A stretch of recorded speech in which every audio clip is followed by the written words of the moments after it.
for joining us. I know it's a holiday weekend. Summer's about to wrap up and Labor Day starting. But I'm joining you from New York here. So it's nice and sunny here. Everything looks nice. I'm normally a traffic reporter in the morning, and then I have my little Etsy shop on the side. So I'm trying to get more comfortable and help my business expand. That's on my agenda for the rest of the year. So let's see what happens. But I'm glad. Thank you for coming. I wonder what the other 50 people went. I think they're stuck in traffic. We'll see. I don't know. But anyway, I'm guessing everyone signed up for WEOP. And you know what? Antoinette and I talk about this, how, we want to make this such a female-friendly environment where we're helping each other. It's a win-win situation. Last week, the call, we all talked to each other, and it was just great seeing everyone. A lot of people ended up linking up very quickly, realizing they can help each other and do things. So going forward, we get to see more of that, more collaborations and things like that going on. You never know, what you'll learn here. I know I've learned a lot so far, and it's only my second day here. So hopefully we get more of that. It's been going on since 1999. So, and it's going stronger. The calls are back. So we're doing all of these classes, and hopefully more events. Antoinette said hi. Marianette's here, of course. Mm-hmm. She's joining us this morning. This morning, I'm sorry, this evening. You're still on traffic, Inez. So you said you wake up at what time? 4:30 in the morning or something? No, the news starts at 4:30. I wake up at 2:30. So I'm saying good morning to everybody, even at night. So my that's just habits. That's where my head gets stuck, even though I know it's 5 o'clock in the afternoon. But anyway, hopefully we can hear some of your journeys, support stories. Again, last week it was very, very informative to what's going on out there. So, lots of classes. Hopefully we get that out there too. Also want to say hi to Latasha. Hi. She's our tech expert. I kind of want to call her that. She's watching the chat. She's watching the chat and everything. So making sure we are up and running. So questions, resources, So last week we had Montez Diamond. Aisha, you were here last week, right? And I think almost everyone was here, and it was what I learned so much from her. Basically, she was telling us the overview of her role in the SBA, enlightening us, encouraging us as business owners to comment on federal regulations, how they are guiding for policies that impact small businesses. She told us about the SBA 9A and informed us how the program is temporarily not accepting applications, which basically what she said is, and this is a lot to say, and I'll break it down in a second, but basically what she said is, in the wake of July 19, 2023 federal court case enjoining the SBA from applying a rebuttable presumption of social disadvantage to individuals of certain racial or ethnic groups, the SBA has put a pause on new 8A applications. The agency needs time to revise its application questionnaire, likely to require social disadvantage narratives from all applicants. So what it means to entrepreneurs is that it creates uncertainty for potential applicants who were hoping to leverage the program benefits that were offered to them. They might not get it. So what she recommends to everyone is to take actionable steps, be part of those coalitions, speak up. So basically what she said was, taxpayers, everyone who can be a part of this, you need to speak up, become aware of this, do your research, and stop this, because these are benefits to us as small business owners or entrepreneurs that's being taken away from us very quickly. So there's a pause in that. So you need to protect your interests, understand the legislative process, attend those meetings, the hearings. I'm sure there's an email, you can email with someone about this, because this is kind of going to be big, and we need to make our voices heard, how this benefits us, especially now between inflation and cutbacks and so much going on. We also had someone else speaking to us. It was Tracy Smith, and she was speaking to us about the Community Reinvestment Act, CRA, and equitable lending. So the Community Reinvestment Act was enacted to encourage banks to meet the credit needs of the neighborhoods in which they operate, which I didn't even know this. So your local bank is there for you. They should be there for you. And that includes low and moderate income communities. She recommended that we take a look at the CRA reports to study the banks, get an idea of what they're doing to support the communities, that we have access to these reports, view the history, and view their records. and become more aware of what's going on in our own neighborhood, especially our own business. So this is why our networking calls, it's so important. It's a place for mutually beneficial exchanges of all these resources, infinite information, connect. Again, I think like last week, two of our members connected with some, I forgot exactly what it was. Do you remember, Antoinette? There was like, we had a collaboration or connection of someone. And like, yeah, my call together because we had another call on Tuesday. So I think about it as okay. There was something, but it was just, and I was just seeing this. I'm like, great, these two people connected, and we learned so much about everyone's businesses and what everyone's doing. So we had someone whose daughter wrote a book. Someone in New York had a business too. So we definitely learned a lot. So hopefully this continues forward. So right now we have Nzenga Lowe. She is an international speaker and has been involved with numerous projects and business accelerators that support women and minority-owned business. She's here to join us. Nzenga, hi. You're muted. Hold on, you're muted. Unmute yourself. There you go. Okay, technology, right? Hello, everybody. Thank you guys so much. I want to say all of you ladies look so beautiful. Please excuse my moving attire that I have on. I'm moving into my new place. But yes, you said what? I'm sorry. Yeah, your new place. You know, when you make a new transition, is always really nice. Yes. So yes, all blessings to God for that. So let me provide a little introduction about me.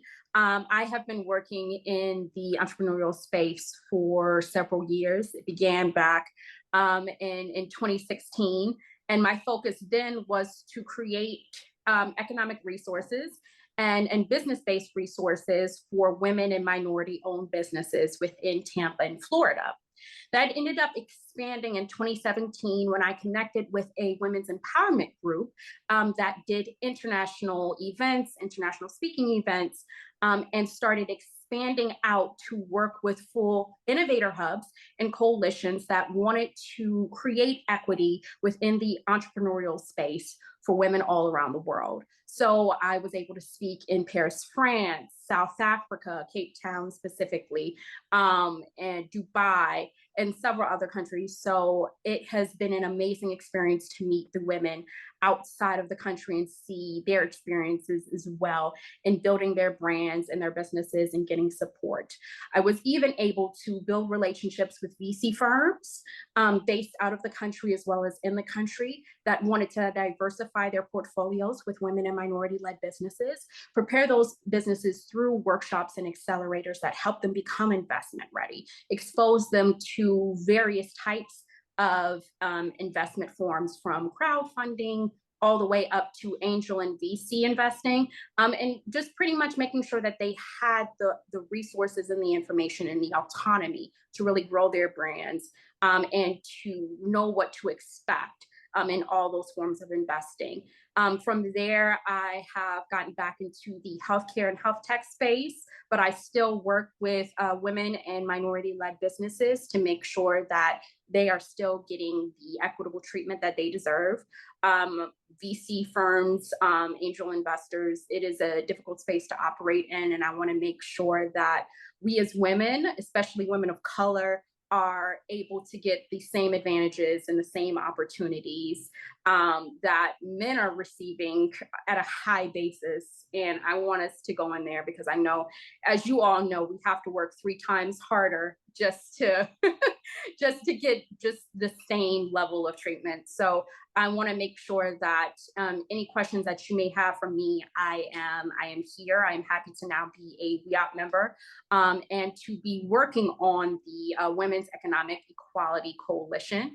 I implore you all to join and to be a part of something so powerful that is actually being done at WEOP, because the focus really is to develop initiatives and policies that are going to improve the outcome of women entrepreneurs and women-led businesses. We want to make sure that all of the resources are present for you, that you're able to share your stories, and one, most importantly, build the autonomy that's needed so that you understand what's going on, not only in your finances, but in how you are being treated as a small business owner, how you're able to even expand past a small business to a large scale operation and organization. So all of that will be provided. So I definitely implore you to be a part of that process and to speak up and help us create policies and initiatives that best serve you, as well as, you know, bringing more people along and helping those that are in the process, just even those who want to learn what it means to be a small business owner or how to get into entrepreneurship, because it's so essential.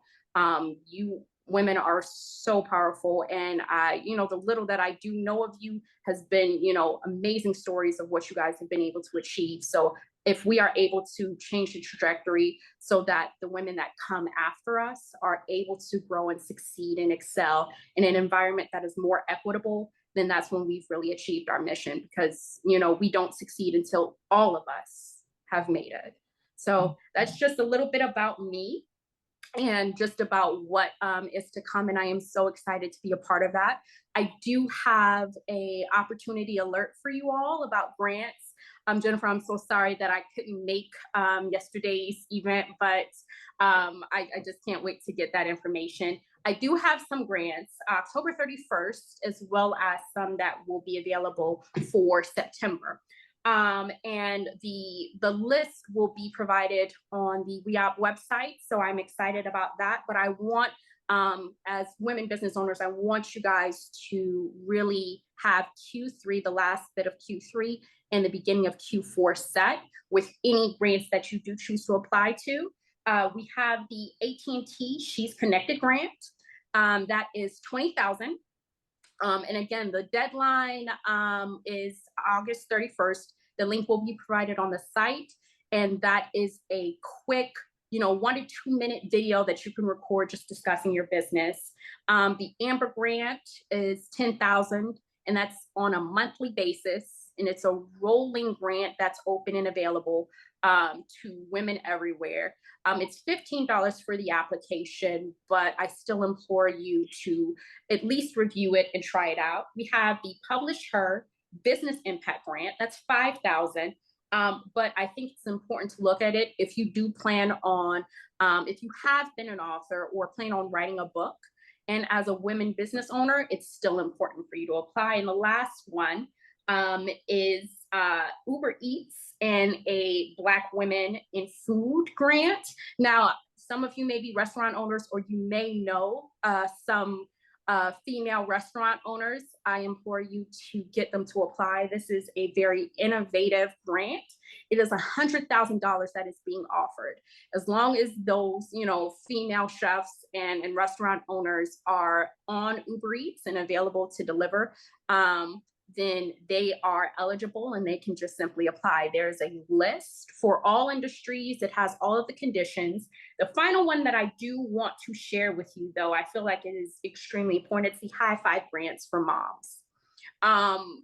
It's difficult being a mother and being an entrepreneur, and even juggling a business while handling, you know, the startup that you are trying to do. So this is something that is so amazing that is being done. That deadline is the end of September. And so if you are a mother and an entrepreneur, I also implore you for you to apply for that. They are giving a substantial amount. And again, it's going to be on the WEOP website, along with all the conditions, the website links, everything that you need.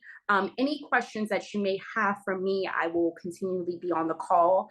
I will say that grants, again, are something just to supplement the revenue that's coming in.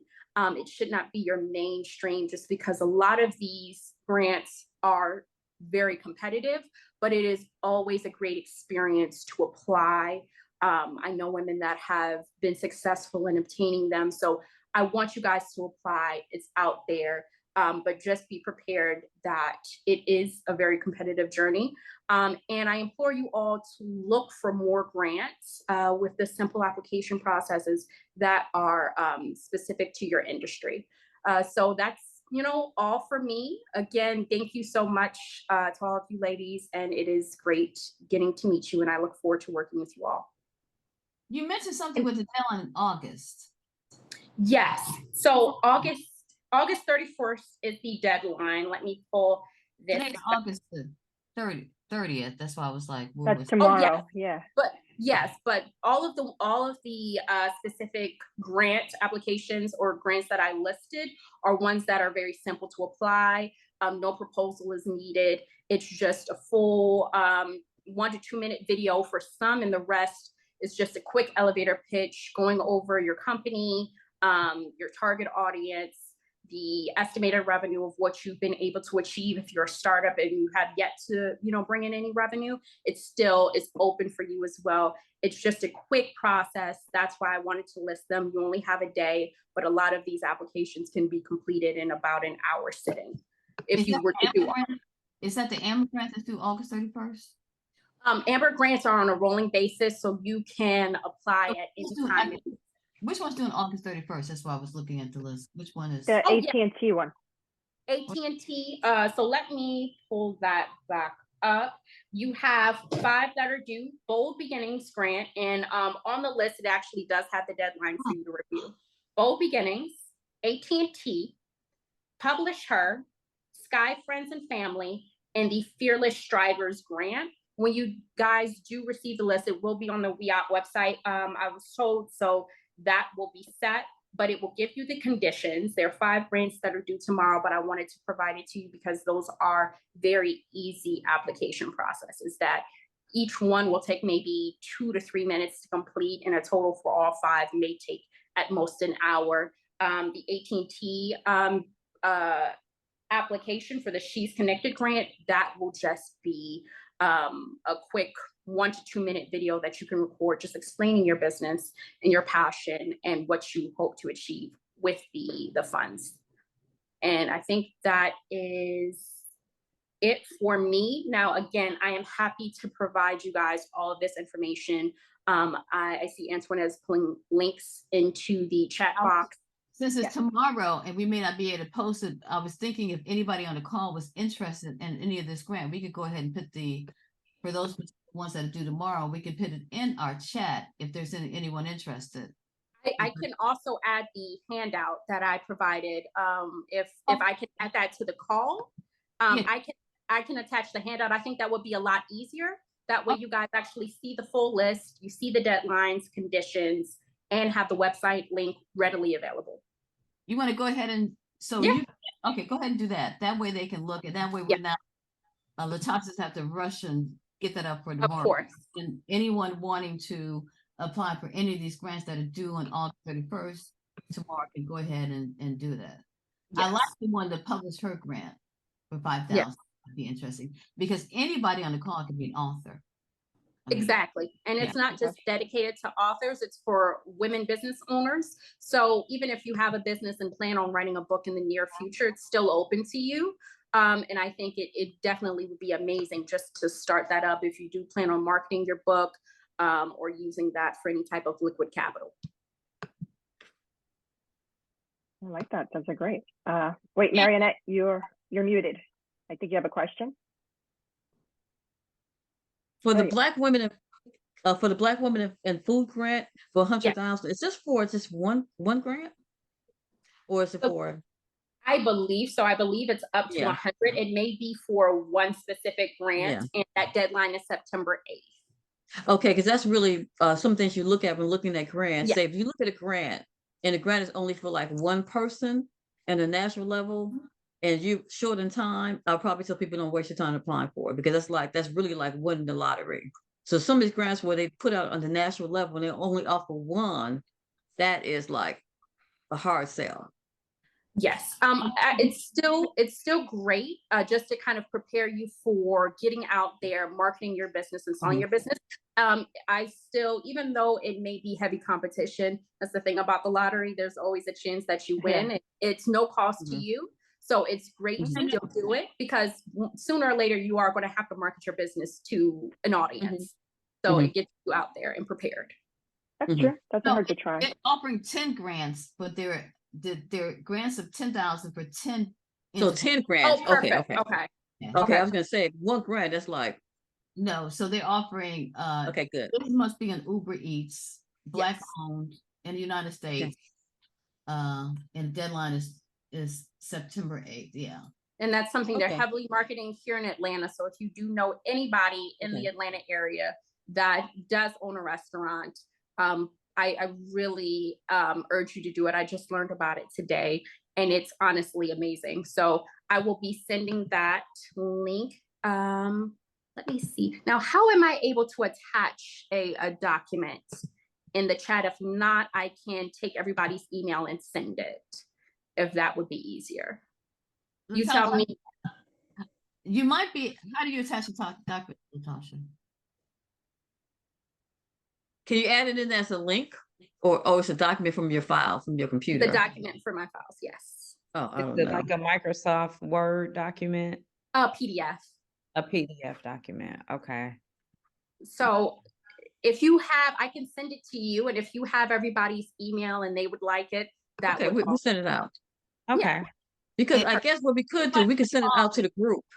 And We if can this- send it out to the group that, even the group that attended the meeting, we could actually send it out to the women, the group in totality, the people that attended the meeting last week and this week, and send it out to everybody, give them a chance to apply for it. So let's do that. That would be amazing. Okay, perfect.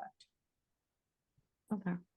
And I know Tahicia says she's interested in the grants, Okay. and she put her email. So if you could send to her emails and her For directly? Okay, Yeah. perfect. I definitely will. Anybody else who wants it directly, if you go ahead and put your email in the chat box, and Zinga will send it out to you as well. Yes. Okay.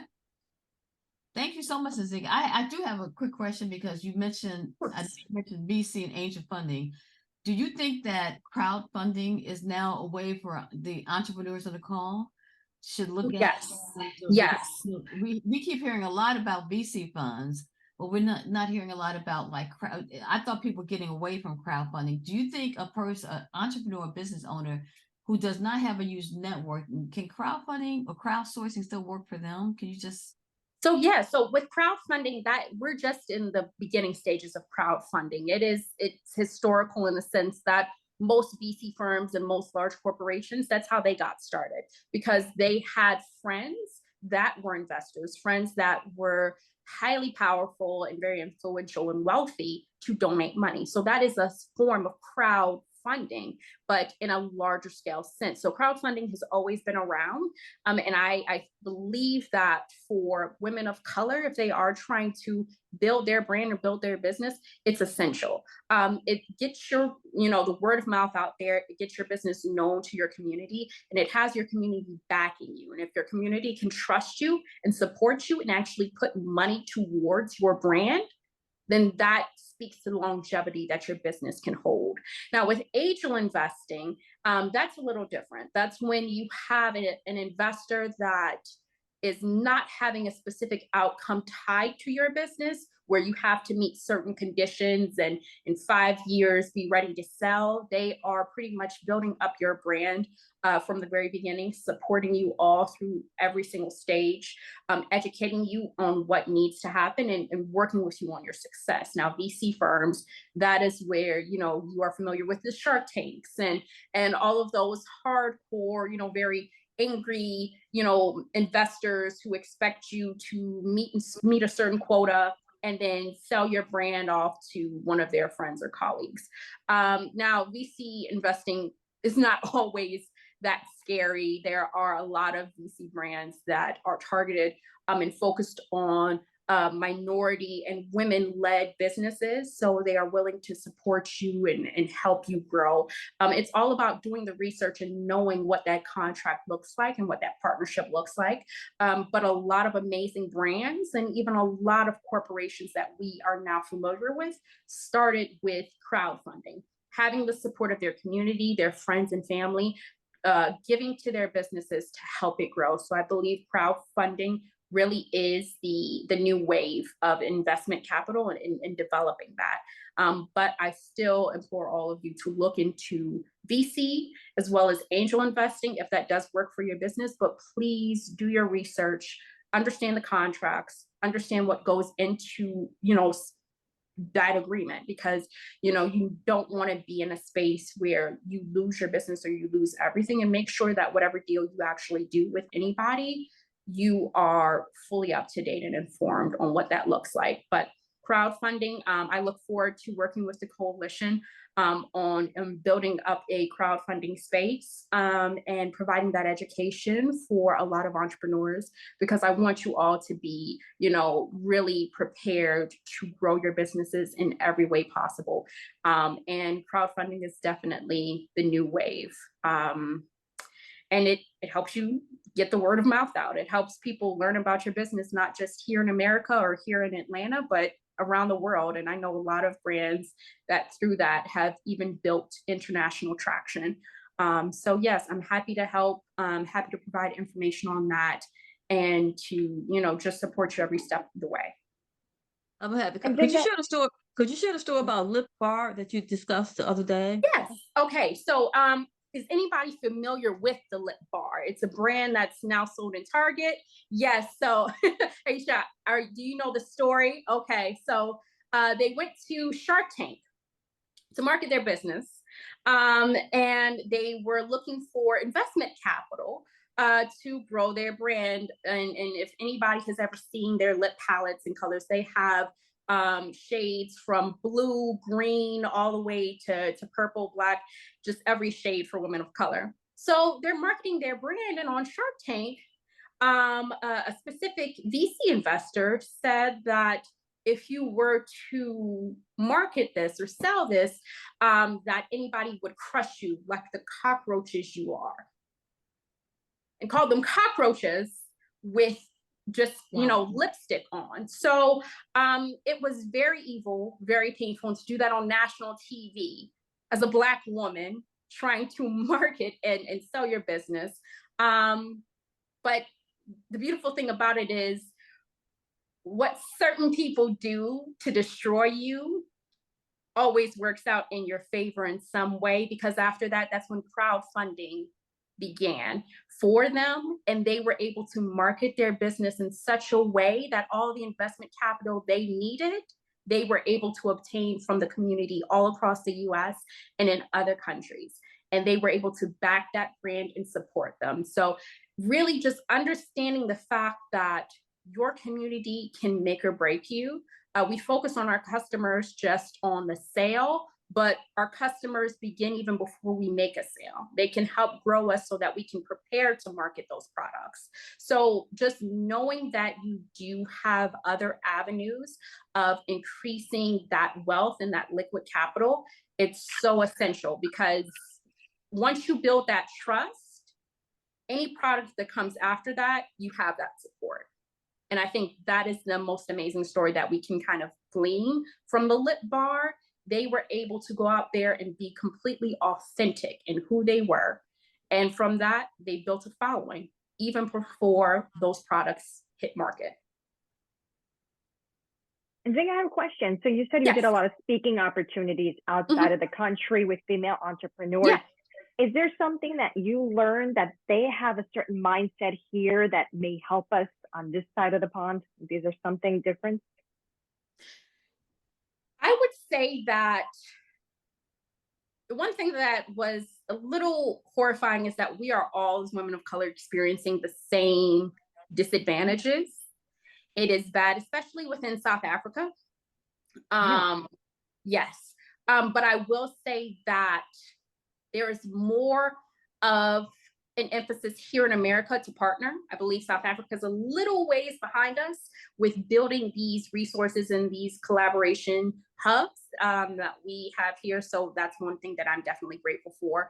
In Paris, I did learn that a lot more is put on the sense of accelerators, building a community with other entrepreneurs, similar to what WEOP is doing. It is about creating that collaboration hub and making sure that though you may be in a different industry, you're learning how this startup is succeeding and excelling.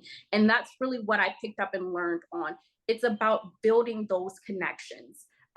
Surprisingly, what I did see in Paris and in South Africa, just how many people within the same industry and having the same type of business how much collaboration was being done. Because even though you're selling the same thing, there's so much that you can learn, because your business may go towards, you know, a certain market, and theirs does too. And you sell the same product, but everybody has a different type of audience and a different type of following. And just learning from each other, I think, is so essential at every stage, because focus groups amongst your community, learning amongst your community about their experiences, and then building upon that to create, you know, awareness around what it is you're dealing with, and to even grow as a leader is so essential. So I believe that's really what it's all about, just activating and collaborating.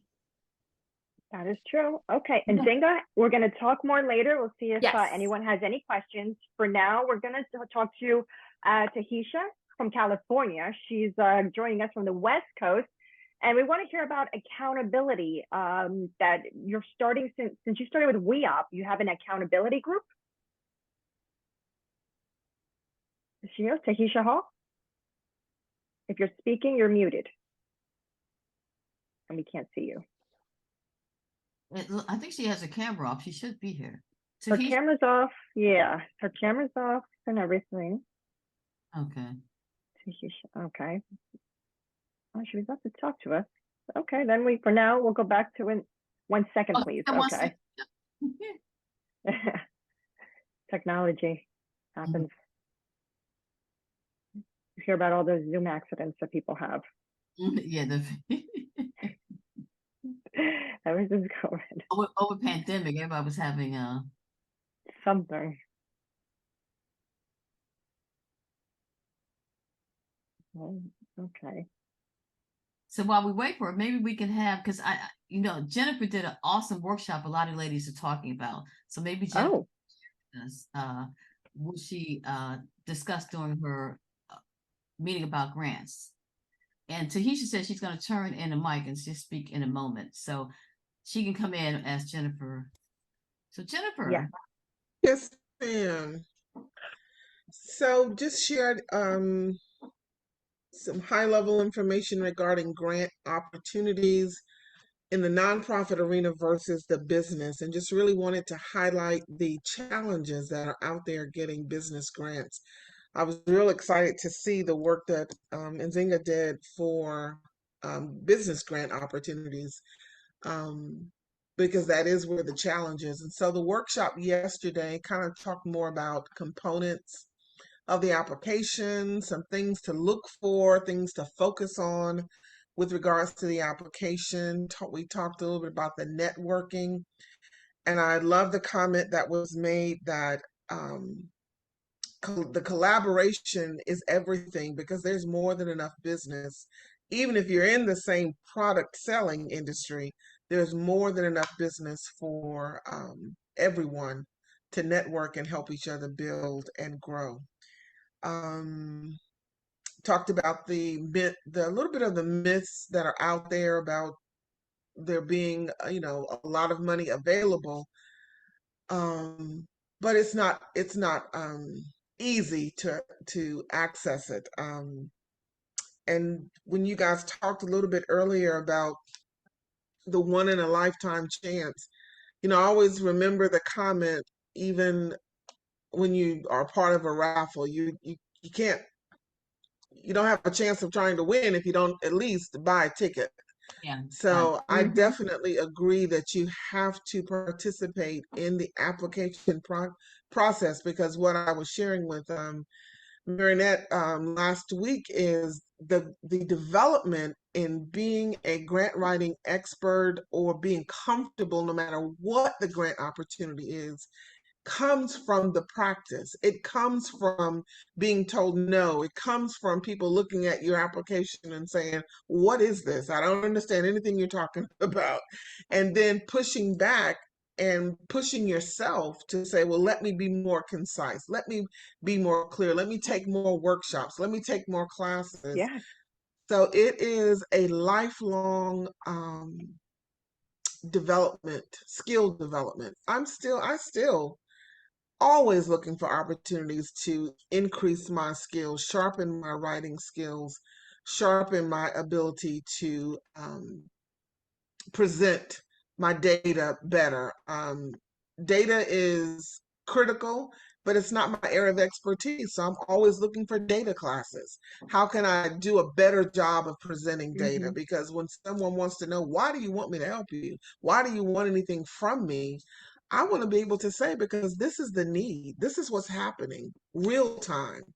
So, and that was the gist of the workshop, just kind of trying to be transparent about what is happening with our grant opportunities, whether it's nonprofit or business. And then also tapped a little bit, not a lot, into the opportunities that are out there with contracts, government contracts. Once you get that template, and once you get in on a few of those government contracts, and I know you guys talked about the 8A journey and the impact and how that is going to be very, very impactful for a lot of minority businesses. But don't let that stop you, because there's still a requirement that a certain percentage of minority companies have to be used on federal contracts. So, we pick and choose the things that we still can hold on to and still use to help us build and maximize opportunities. But contracts, federal contracts, if that's your area, it's not for everybody, but if it is, it's a great, great resource. So Thank you, Jennifer. It's true. yeah. You gotta try. You gotta try. Tahisha, you're there? Yes. Hi. Good evening, ladies. Thank Good you so evening. much for having this moment. Hi. Yes. So my name is Tahisha Hall, and I am from Los Angeles, a part of Vermont Slauson Economic Development Corporation. And this summer, I had the honor and pleasure to be a part of Antoinette's women's government contracting for small business 6-week cohort. So we went through the 6 weeks, and the course was amazing. And throughout that course, myself and other colleagues in the course realized, with Antoinette's encouragement, that we should continue on staying in collaboration as we learn how to become certified, and then also move into the space of going after and receiving the government contracts. So we created an accountability group, and we're getting together. One of my partners is on the line, Jasmine. If she has a moment, maybe she can chime in and speak tonight. But basically, we're putting together the peer group, as we're calling it. So it's named Ladies Who Contract Peer Support Group. And the goal initially is to collaborate and come together and speak about our businesses, and together move forward in the process of understanding and learning the federal contracting space, as well as holding each other accountable, as well as learning business goals together and moving forward through this process, because we're all, I believe, most of us are just starting to understand and learn about the government contracting opportunities. Okay. Jasmine, did you want to add to that?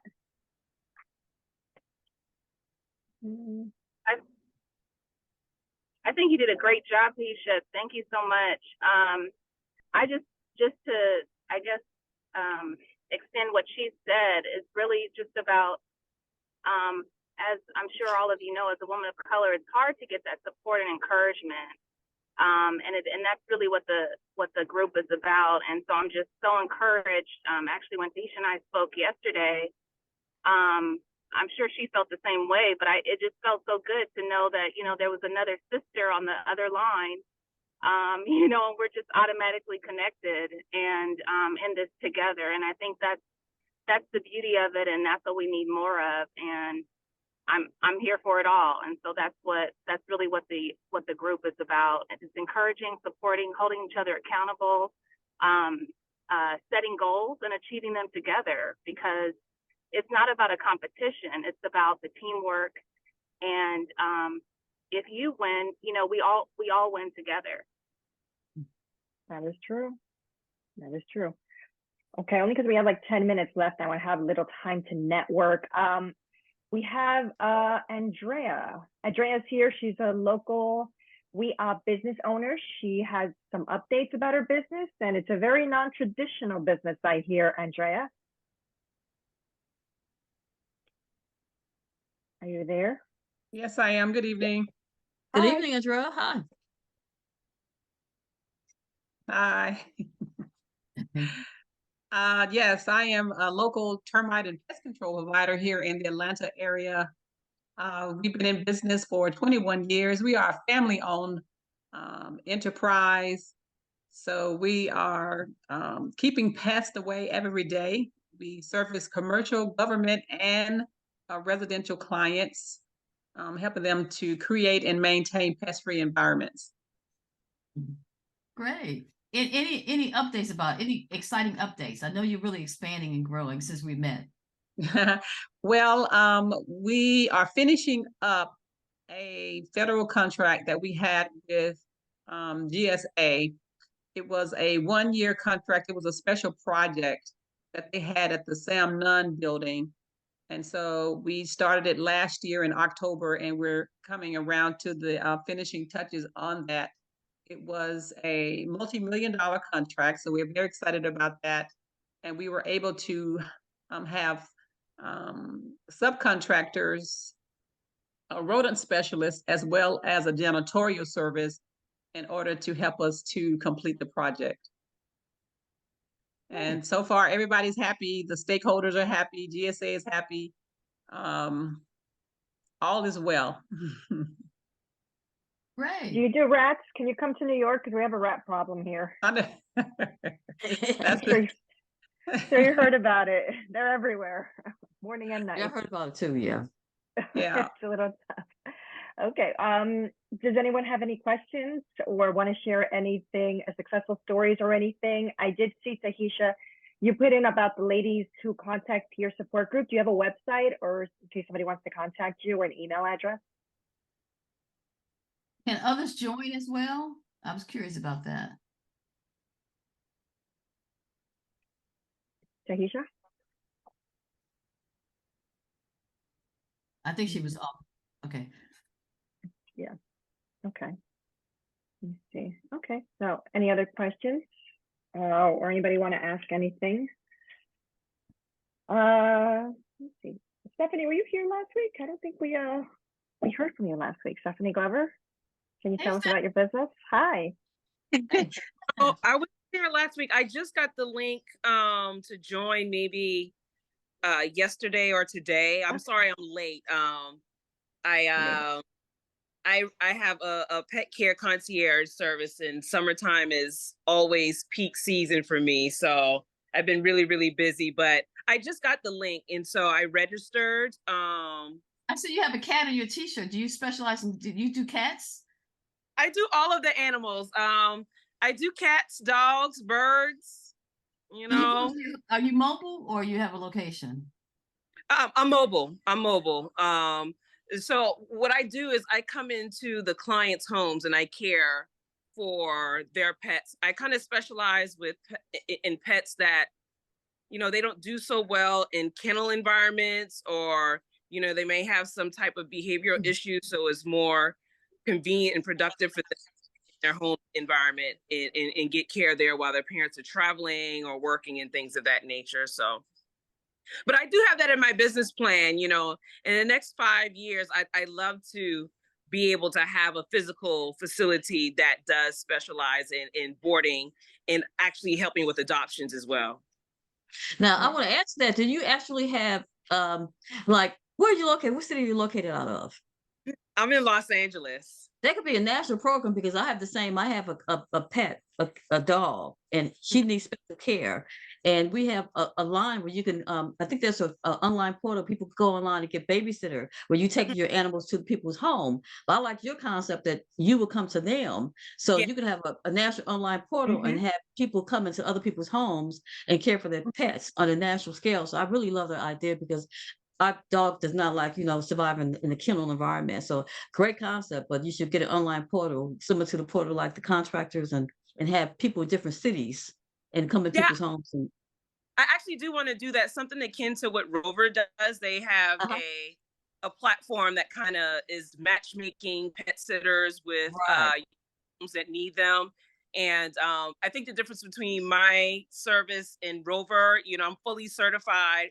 I have first aid training, so I would want to solicit pet sitters and pet care providers that have certification, and they're kind of doing this not as an aside, but they do this as a profession. But yes, that's definitely a goal of mine, because there's so many families out there that are looking for, you know, great pet care providers. You know, pets are very important to people, and I'm just one person, and so I'm at the point where I'm turning down a lot, and I can't service every single area in LA. So I definitely want to expand in that way, and also give other sitters the opportunities to help people in Right. that way too. Yeah, you can subcontract them out and they all get a piece of the pie and you guys do an agreement. And they all, well, you won't have to turn down work. You just have a group of people that you can get work too. That's true. Yes, How long have absolutely. you had this business? I've been doing this for about 15 years, but I solidified it as an LLC in 2022. So I've been official, you know, business entity or a limited liability company since 2022. But I've been in people's homes for, you know, like I said, well over a decade, providing this level of care. I love doing it. It's impressive. It is very impressive. Thank you. Thank Okay, we'll see you soon in Atlanta. you. I want to comment on something that Jennifer said.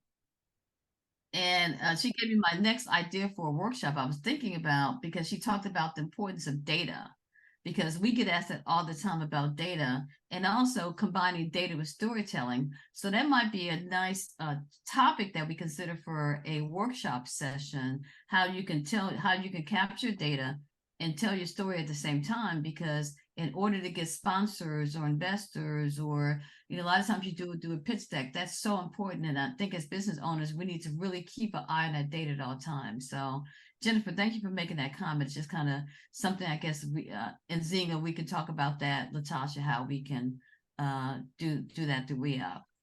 Yeah, and I think I have the perfect person in mind for that. I went to a workshop and this lady talked about data-driven models, and I can just contact her and see if she would do a workshop, a webinar for WEOP. And she is a Black-owned business, so I'll contact her this week and see if she'll do something for us on data-driven models for your business. And she covers the brand marketing, how to look at your data, how to get results, analyze your customers. So yeah, I think I found someone. I know I asked her. I found someone. And if I you love it. And since this is going to be a weekly call, if anybody else would like to, in the chat box, talk about other topics that we could cover, discuss. And you can email too, right? Send emails, anything, suggestions, Yeah, anything. we said last time we're going to build a business directory, and we need to work on that after the holidays, so we can send a notice out to everybody, have a directory, who to contact everybody, and then so we can communicate and engagement, and we can probably do a newsletter for the group to make it more engaging and give people, you know, a chance to want to come back and share information, resources. So we're working that after the holidays. Okay, that would be So great. Jennifer, can I yeah. ask a question? One part of my business, I mean, of course, the grant writing side, I don't often have challenges trying to find clients or support. But the other aspect, which is where my biggest passion lies, is working in the philanthropic arena. My first client was a company south of Atlanta where they were new to the area and they wanted to engage the company with the community, the educational system, the community, a couple of the nonprofits. So I was able to go in and develop their volunteer program and work with getting like a 5K and building volunteerism with a couple of the shelters as far as feeding and clothing drop off, blood drives, that kind of thing. That's my absolute biggest love. But my challenge is, and maybe you guys can help, I was able to connect with them because, of course, there was a network, there was an initial relationship with one of the company owners. Trying to connect with other smaller, successful companies that have to engage in the community. It's just been a challenge trying to make those connections. And I think I was sharing in the workshop yesterday, I came across a company that is looking for volunteerism within their company. They're a foreign company, but they have a lot of business here in America. And so I do have a person inside trying to make that connection, but it's still, I don't know if there's something I'm missing or there's something there that I don't feel like I'm seeing. And so I'm just putting it out here to see if maybe you guys have thoughts or suggestions Yeah. or insight. I think you're right. Having access to a lot of people in philanthropy that's really at high levels is really a challenge for women of color.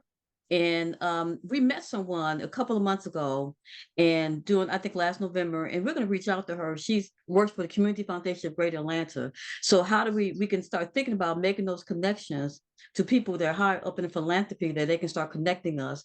So the Community Foundation of Greater Atlanta, they're starting to really engage BIWOC people, women of color. And so that'll be our first contact. So we talk offline. We have a lady that we met and we can talk to some of the challenges that we face and maybe she can help us and start connecting us to other people. And then also me and Anna talked about it as our nonprofit, reaching out to people, telling people who we are, writing letters.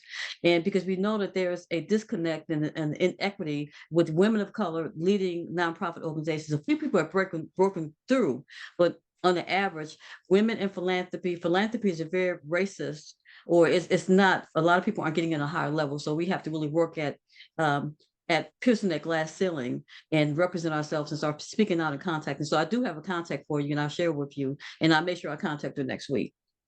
Okay, thank you. I appreciate that. Right. And Zinga, I you will raised your say- hand? Oh, sorry. Yeah. Go ahead. No, continue. Go ahead, Jennifer. I was just gonna. I do want to hear what Nzinga has to say. I just wanted to respond. The community foundations, and I have been connected to the Atlanta Community Foundation from about a 15, 20 year ago interaction. And what I am discovering, they are a part of that systemic problem, unfortunately. Trusting African American businesses, nonprofits to actually do the work. What they end up doing, they will give the larger portion to another local partner of the community foundation, and that partner then delves out maybe 10,000 here and 5,000 to the local smaller nonprofits. And I get why, I really do, which is why I have what I call the Allen assessment. I work with nonprofits to help them scale up so that when they do submit an application, it's a quality application with data and information that shows that they can be trusted. But even getting to that level of conversation, and it brought me back to the remembrance of I watched a video with Starbucks, a Starbucks CEO, an amazing background he had, and he was before a group of philanthropists. They were in Colorado or somewhere. The room was lily white, which is not uncommon. And he simply was trying to explain to them that you've got to diversify your mindset in your giving if you're really interested and sincere about giving and supporting the underserved. And I'm not sure how effective it went off, but I want to add to that, and I agree with you 100%. But what happened last year, there 2 people got resigned from the foundation, right? And they have a new executive person, and I'm telling you that person had led the change. And they put out a grant process last year, and the grant process was only for, in history, BIWOC organizations, only for BIWOC.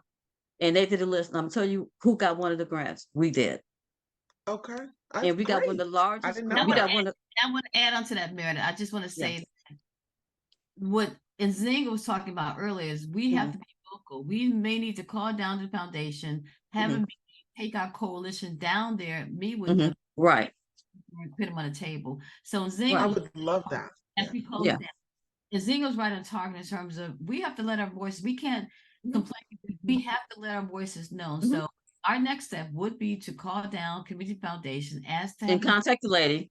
But philanthropic organizations, our nonprofits or business, and have a conversation. But to add to Jennifer's point, I do want to say that they did fund several Black BIWOP organizations, which they hadn't done in the history of history. They did fund Yeah. several BIWOP organizations, and they That's got funding. amazing. And then also, and they did the same thing for, they have a wish that comes out every year. And they had never done it before. When another person in charge, he's more cognizant of that. So I do want to put in the plug that they have changed that, and they even recognize that. They admitted they recognize that and put out funding to address those issues. So it has changed, and we were recipient of that great. change. And we do have a contact, so we Great. can still keep it going. And so I want to give credit for changing and funding organizations like WEOP. They did it last year. Great. Thank you. That's great. That's great. And, But you're right about Zinga? that. That's the way they were, but they're not that way anymore. I can say that with confidence. Okay, we're gonna finish up soon. And Zinga, you had something to Okay. say. Oh, yes. All I wanted to let you ladies know is that I sent out the email. Please confirm that you received it. If you didn't, then let me know and I will resend it. But I wanted to make sure that before the call ended, you had that readily available and at your disposal so that you could go through the requirements and complete whatever was needed. Okay, great. All right. Well, thank you so much, everyone, for joining us. We went a little over time, but this was really good. Thank you for the chat and everything, and we'll see you next time.